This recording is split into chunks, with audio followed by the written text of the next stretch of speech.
واقعہ کربلا یا کربلا کی جنگ 10 محرم 61 ہجری کو موجودہ عراق میں کربلا کے مقام پر پیش آیا۔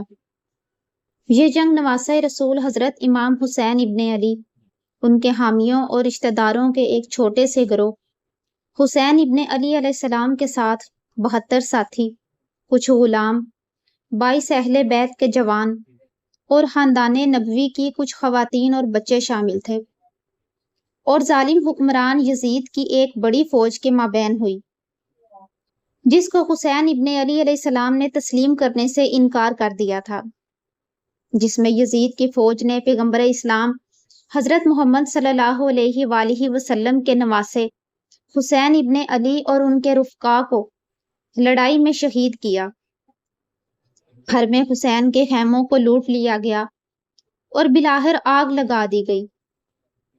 عمر بن سعد کی فوج نے کربلا کے صحرا میں مقتولین کی لاشیں چھوڑ دی۔ بنی اسد کے لوگوں نے لاشوں کو 3 دن بعد دفن کیا۔ واقعہ کربلا کے بعد حسین ابن علی کی فوج سے وابستہ متعدد خواتین اور بچوں کو گرفتار کر کے قید کر دیا گیا۔ بازار اور ہجوم والے مقامات سے گزار کر ان کی توہین کی گئی اور انہیں یزید ابن معاویہ کے دربار شام بھیج دیا گیا۔ جنگ میں شہادت کے بعد حضرت امام حسین کو سید الشہداء کے لقب سے پکارا جاتا ہے۔ مسلمان جنگ کربلا کو ایک ایسی درسگاہ سمجھتے ہیں جس میں قربانی، سچائی اور آزادی جیسے بہت سے معنی سامنے آتے ہیں۔ حضرت عباس علیہ السلام، جن کو میدان کربلا کا شیر بھی کہا جاتا ہے، جب حضرت عباس شہید ہو گئے تو ان کے قاتل کا چہرہ سیاہ ہو گیا۔ لوگوں نے وجہ پوچھی تو اس نے کہا کہ میں نے ایک ایسے جوان مرد کو قتل کیا ہے جس کا نام عباس ہے۔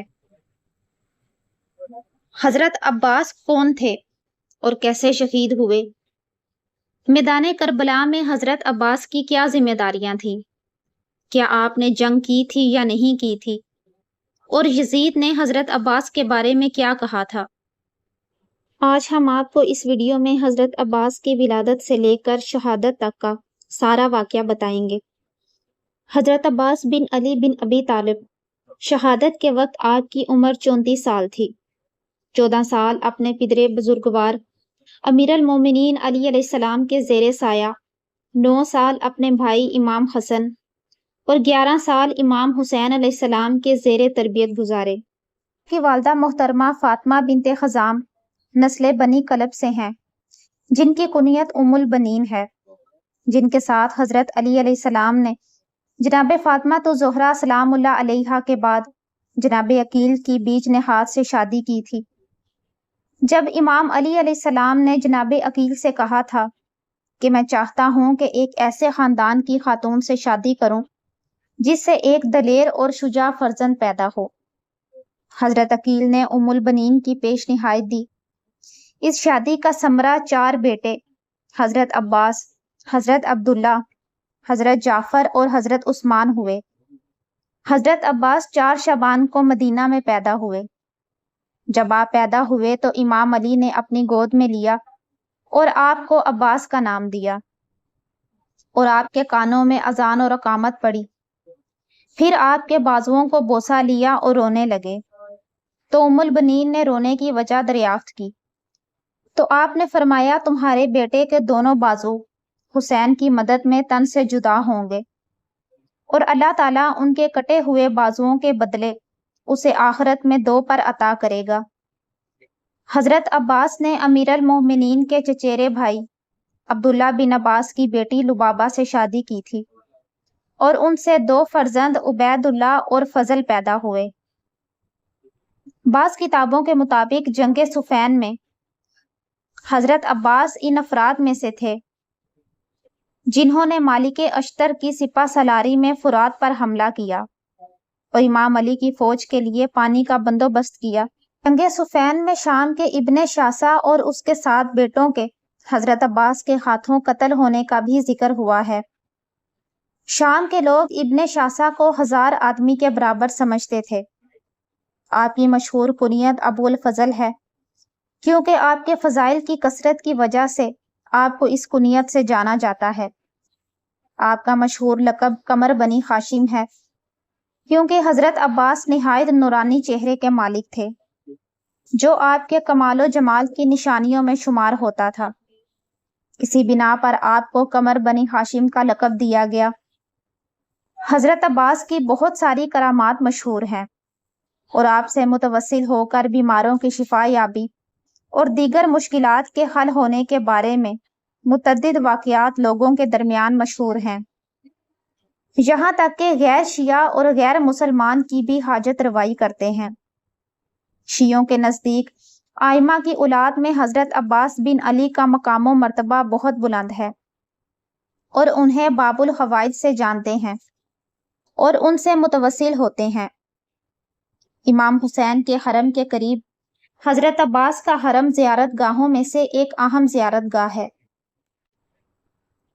9 محرم کو میدان کربلا میں جب دشمنوں نے جنگ کی تیاری شروع کی تو امام حسین علیہ السلام کے حکم سے حضرت عباس ایک رات کی مہلت مانگ رہے ہیں۔ دشمنوں کے پاس گئے تاکہ اللہ سے راز و نیاز کر سکیں۔ تاریخی گزارشات کے مطابق کربلا میں حضرت عباس اور ان کے بھائیوں کے لیے 2 آدمیوں نے امان نامہ بھیجا، لیکن حضرت عباس اور ان کے بھائیوں نے انہیں ٹھکرا دیا۔ ان میں سے ایک امان نامہ شمر نے ظہر عاشورہ حضرت عباس اور ان کے بھائیوں کے لیے پیش کیا۔ شمر حضرت عباس کا رشتہ دار تھا۔ اس نے پھوپھی کے بیٹے کہتے ہوئے آواز دی، لیکن جواب نہیں ملا۔ امام حسین نے حضرت عباس سے فرمایا، اگرچہ فاسق ہے لیکن اس کا جواب دو۔ شمر نے امان نامہ پیش کیا، لیکن اسے یزید کی اطاعت اور تسلیم ہونے کے ساتھ مشروط کیا۔ حضرت عباس نے وہ اور اس کے امان نامے پر لعنت بھیجتے ہوئے کہا، اے دشمن خدا، موت ہو تم پر ہمیں کفر کی اور مجھے بھائی حسین کو چھوڑنے کی دعوت دے رہے ہو۔ حضرت عباس شجاعت میں اپنے والد محترم امام علی کا نمونہ ہے۔ روایت میں ہے کہ حضرت عباس کے قاتل کا چہرہ سیاہ ہو گیا تھا، جو قبیلہ بنی دارم کا تھا۔ اس سے وجہ پوچھی گئی تو اس نے کہا کہ میں نے ایک ایسے جوان مرد کو قتل کیا ہے جس کی پیشانی پر سجدوں کا اثر چمک رہا تھا۔ اس کا نام عباس تھا۔ حضرت عباس کی والدہ محترمہ ام البنین اپنے ایک شعر میں حضرت عباس سے خطاب کرتی ہیں، اگر تلوار تیرے ہاتھ میں ہوتی تو کسی کو تیرے قریب جانے کی جرت نہ ہوتی۔ روایت میں ہے کہ جس وقت شہدائے کربلا کے لوٹ کا مال یزید کے سامنے پیش کیا گیا، انہی میں ایک عظیم پرچم بھی تھا۔ یزید اور تمام حاضرین نے دیکھا کہ تمام پرچم پر سوراخ تھے اور جگہ جگہ پھٹا ہوا تھا، لیکن اس کا قبضہ صحیح سلامت تھا۔ یزید نے پوچھا، یہ علم کون اٹھائے ہوئے تھا؟ جواب ملا، عباس بن علی اسے اٹھائے ہوئے تھے۔ یزید اس پرچم کے احترام میں تعجب سے 2 بار یا 3 بار اٹھا اور بیٹھا۔ اس کے بعد کہنے لگا، ذرا دیکھو کہ نیزوں اور تلواروں کے حملوں سے اس کا کوئی حصہ صحیح و سالم نہیں، لیکن قبضہ مضبوط ہے، جسے پرچم بردار اٹھائے ہوئے تھا۔ یعنی قبضے کا سالم ہونا بتاتا ہے کہ علم بردار نے تیروں اور تلواروں کی بوچھاڑ کو اپنے ہاتھوں پر لیا، لیکن علم کو ہاتھ سے نہیں چھوڑا۔ اس کے بعد یزید نے کہا، مذمت اور لعن تم سے دور ہو اے عباس، یہ ہے وفاداری کا مفہوم جو ایک بھائی نے اپنے بھائی کے ساتھ برتا۔ جب جنگ شروع ہوئی تو ایک بنی ہاشم کا سپاہی یزیدی فوج کے 10 سے 20 آدمیوں کے برابر تھا۔ جب انہوں نے دیکھا کہ ہماری فوج کا ایک ایک آدمی بنی ہاشم کے ایک سپاہی کا مقابلہ نہیں کر سکتا، تو ایک کے ساتھ ایک کے مقابلے میں 10 سے 20 لوگ بھیجتے۔ جب یزید کی فوج کی یہ صورتحال دیکھی تو شمر نے عمر سعد کو کہا، ابھی تو ہمارے فوجی ان کا مقابلہ بہت مشکل سے کر رہے ہیں، اگر عباس آ گئے تو پھر کیا ہوگا؟ پھر تو فوج میں لرزہ طاری ہو جائے گا، سب لوگ ڈر جائیں گے۔ عمر سعد نے کہا، شمر تم واقعی سچ کہہ رہے ہو کہ عباس کے ساتھ مقابلہ کرنے کے لیے کسی میں ہمت نہیں۔ جس وقت تمام انصار حسین شہید ہو گئے تو حضرت عباس نے خود کو اکیلا پایا۔ اپنے بھائی امام حسین رضی اللہ تعالیٰ عنہ کی خدمت میں آئے اور عرض کی، مجھے میدان میں جانے کی اجازت دیجیے۔ امام حسین بہت زیادہ روئے اور حضرت عباس نے عرض کی، میرا سینہ تنگ ہو گیا ہے، میں زندگی سے دل تنگ ہو چکا ہوں، میں چاہتا ہوں کہ شہیدوں کا انتقام دشمنوں سے لوں۔ کتابوں میں لکھا گیا ہے کہ حضرت عباس کو جنگ کی اجازت ملنی بھی نہیں تھی، صرف امام حسین نے یہ فرمایا کہ جاؤ ان پیاسے ننھے بچوں کے لیے تھوڑا پانی لاؤ۔ حضرت عباس دشمنوں کی طرف گئے اور انہیں واعظ و نصیحت کی، انہیں برے انجام سے ڈرایا، لیکن آپ کی نصیحتوں نے ان کے اندھے دلوں پر کوئی اثر نہ کیا۔ حضرت عباس اپنے بھائی امام حسین کے پاس واپس آئے، سنا کہ بچوں کی آوازیں العطش بلند ہیں۔ حضرت عباس نے مشکیزہ اٹھایا، اپنے بھائی امام حسین سے رخصت ہوتے ہوئے آسمان کی طرف دیکھ کر عرض کی، خدایا، میں اپنا وعدہ وفا کرنا چاہتا ہوں، میں ان خالی مشکوں میں پانی بھر کر پیاسے بچوں کے لیے لانا چاہتا ہوں۔ اس کے بعد امام حسین کی پیشانی کو بوسہ دیا اور نہر فرات کی طرف روانہ ہو گئے۔ نہر فرات پر 4000، ایک دوسری روایت کے مطابق 10,000 پہرے دار تھے۔ آپ نے حملہ کیا، 80 دشمنوں کو قتل کر کے اپنے آپ کو نہر فرات تک پہنچایا۔ دشمنوں نے آپ پر 6 بار حملہ کیا کہ کسی طرح بھی آپ پانی تک نہ پہنچ سکیں، لیکن آپ نے ان پر سخت حملے کیے اور خود کو پانی تک پہنچا دیا۔ پانی کے قریب گئے اور ایک چلو پانی لیا اور پینے لگے، لیکن پیاسے حسین کی یاد آ گئی اور پانی کو نہر فرات میں پھینک دیا۔ مشک میں پانی بھرا۔ اس کے بعد حضرت عباس نے فرمایا، باخدا، میں لب کو پانی سے نہ تر کروں گا جبکہ میرا آقا حسین لب تشنا ہے۔ حضرت عباس نے مشک داہنے شانے پر رکھا اور خیمے کی طرف چلے۔ دشمن کی فوج نے راستہ روکا اور چاروں طرف سے گھیر لیا۔ آپ تنہا ان سے لڑتے رہے۔ آپ اسی طرح لڑتے رہے اور لاشوں کے ڈھیر لگاتے رہے، یہاں تک کہ نوفل ازرق نے آپ کے داہنے ہاتھ پر ضرب لگائی اور ہاتھ کٹ گیا۔ آپ نے مشک کو بائیں کاندھے پر رکھا۔ اس وقت آپ یہ پڑھ رہے تھے، باخدا، اگرچہ تم نے داہنا ہاتھ کاٹ دیا ہے، میں اسی طرح دین کی حمایت کرتا رہوں گا۔ دشمنوں نے حملہ کیا، بہت سے بہادر سپاہیوں کو آپ نے ہلاک کر ڈالا۔ بعض لوگوں نے آپ کے مقتولین کی تعداد 855 بتائی ہے۔ اسی درمیان حکیم بن طفیل نے درخت کی آڑ سے باہر آ کر بایاں ہاتھ بھی کاٹ ڈالا۔ جب آپ کے دونوں ہاتھ کٹ گئے تو آپ نے مشک کو دانتوں سے پکڑ لیا اور ہمت کی کہ مشک خیمے تک پہنچا دیں۔ اتنے میں ایک تیر پانی کی مشک پر لگا اور سارا پانی بہہ گیا۔ دوسرا تیر آپ کے سینے پر لگا اور آپ زمین پر گر پڑے۔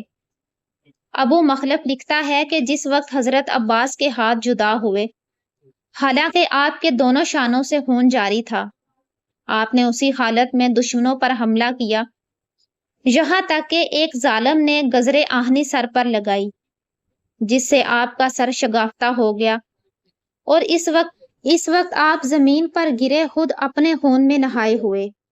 آواز دی، اے بھیا، اے حسین، آپ پر سلام ہو۔ امام حسین حضرت عباس کے سرانے آئے، انہیں خون میں غرق دیکھا۔ آپ کا سارا جسم تیروں سے چھلنی تھا، دونوں ہاتھ بدن سے جدا تھے، آنکھوں میں تیر پیوست ہیں۔ امام حسین نے اس وقت کہا، اب میری کمر ٹوٹ گئی۔ اس سلسلے میں شاعر عرب کہتا ہے، لوگوں میں سب سے زیادہ روئے جانے کا سزاوار وہ جوان ہے جس پر امام حسین نے کربلا میں گریہ کیا۔ اس پر گریہ کیا جائے جس کے بھائی حسین اور والد علی ہیں۔ جس وقت امام حسین حضرت عباس کے سرانے آئے تو حضرت عباس ابھی زندہ تھے۔ حضرت عباس نے امام حسین سے عرض کی، مجھے خیمے نہ لے جائیے گا۔ امام حسین نے فرمایا، کیوں؟ حضرت عباس نے عرض کی، میں آپ کی بیٹی سکینہ سے شرمندہ ہوں۔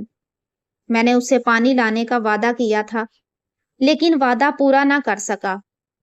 اس کے بعد حضرت عباس کی روح پرواز کر گئی۔ آپ کی آنکھوں سے آنسو روا تھے۔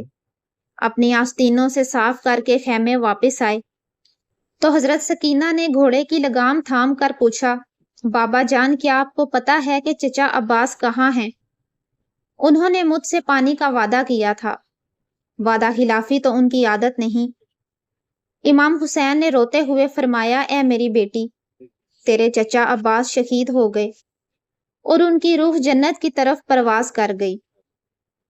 شہادت کے بعد جیسے باقی شہداء کے ساتھ سلوک ہوا، ویسے ہی حضرت عباس بن علی کے ساتھ ہوا۔ ان کا سر کاٹ کر نیزے پر لگایا گیا اور جسم مبارک کو گھوڑوں کے سموں سے پامال کیا گیا۔